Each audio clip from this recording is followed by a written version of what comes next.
Check your ancestry online? Grandma, you'll never guess what I found. I know, honey. We should have told you were adopted. Oh, what's this? You're related to Pierre de Fermat, the famous mathematician. Look. Wake up in the morning feeling like Fermat. Grab my quill pen, I'm out the door. I'm gonna think a lot. Before I leave, grab my poster with all of its facts. Cause when I leave to go study, I ain't coming back. In 1601, Pierre de Fermat was born in Toulouse, France. He then studied law at the University in Orleans. He then became the chief magistrate of the criminal court. Guilty, guilty, guilty. But Fermat's true passion was math. In his spare time, he would sit in isolation and contemplate proof. However, Fermat never wrote down his proofs. He moved on once they were solved. A plague struck Europe, and in 1653, Fermat became ill and died. False.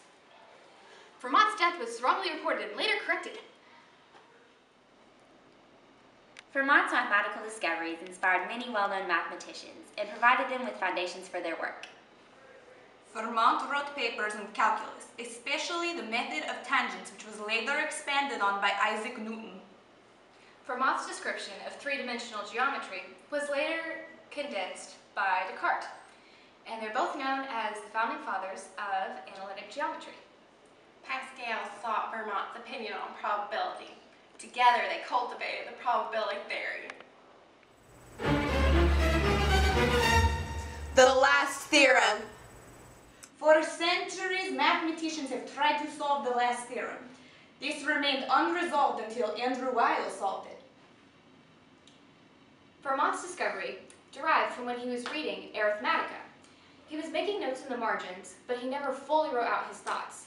And if it weren't for his son, who later published a book, we would have never known about the last theorem.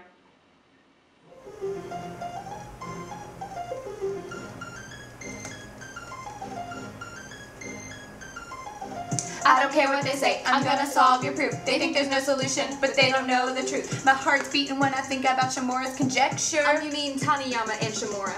Fermat, I'm wondering, and I keep thinking, oh, I keep thinking, keep thinking, keep thinking, keep thinking, keep thinking. You know, I gotta solve it.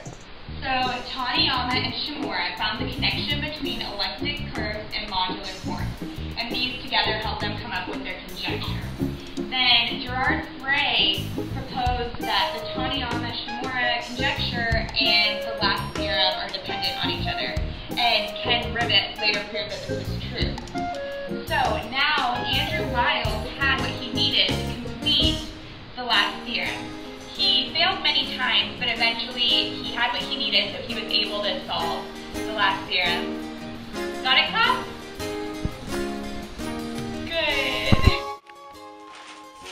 So, the theorem states that x to the n plus y to the n equals z to the n. And has no non-zero integer solutions for x, y, and z? When n is greater than 2? If you want to solve my theorem, you gotta go through some steps. Elliptic curves will help you get through all this mess. Prove Shimura's conjecture, that's what your heart phrase says. If you can't do all that, you will have success. So you see, during his lifetime, Fermat was never recognized for his incredible achievements. It wasn't until mathematicians began analyzing Fermat's proofs that he was acknowledged for his work. Here's his famous words, and here's a picture of him. You have his nose.